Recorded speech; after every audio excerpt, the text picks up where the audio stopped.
বলার মতো কিছু নেই। আমরা যখন অনেক ছোট ছিলাম, আমরা যখন এখানে ভর্তি হই, যেমন এই বাচ্চাগুলো আছে, কেউ 1-এ আছে, কেউ 2-তে আছে, ক্লাস 3-তে আছে। আমরা যখন এখানে ভর্তি হই তখনও আমরা এখানে ক্লাস 1-এ ভর্তি হয়েছিলাম। 1, 2, 3, 4, 5 এটা আসলে একেবারেই বাচ্চাদের বয়স। এই সময় আবেগ কোন জিনিস বা রাগটা হয়তো বোঝা যায়, মানে দায়িত্ব, কর্তব্য, মর্যাদা এগুলো কিন্তু ওই সময় বোঝা যায়।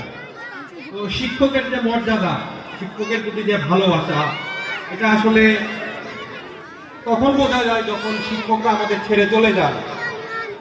উনি আমাদের শিক্ষক ছিলেন।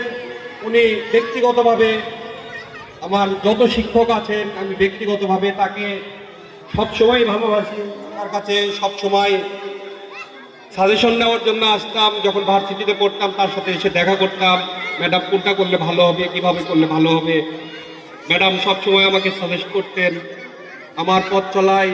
ম্যাডাম অনেক সময় দিক নির্দেশনা দিতেন অনেক বিষয়। ম্যাডাম আমার ব্যক্তিগত জীবনের বিষয় পর্যন্ত আমি ম্যাডামের কাছে দিক নির্দেশনা নিতাম।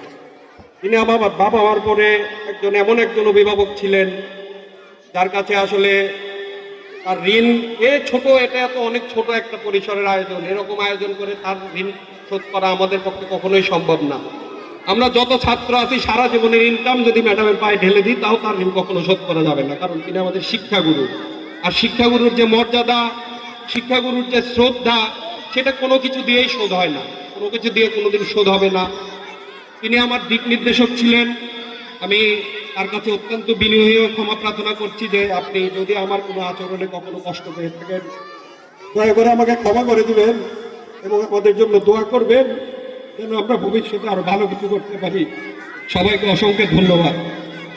তো এ পর্যায়ে আমি প্রধান শিক্ষককে সমাপনী বক্তব্য দেওয়ার জন্য অনুরোধ করছি, এবং যারা আছে বাচ্চা কেউ উঠবে না, সবাই এখানে বসে থাকবে। আমার তোমাদের জন্য কিছু নাস্তার অ্যারেঞ্জ আছে, সবাই এখানে বসে থাকবে, যে যার জায়গায় এখানে পৌঁছে যাবে। আমি ম্যাডামকে সমাপনী বক্তব্য দেওয়ার জন্য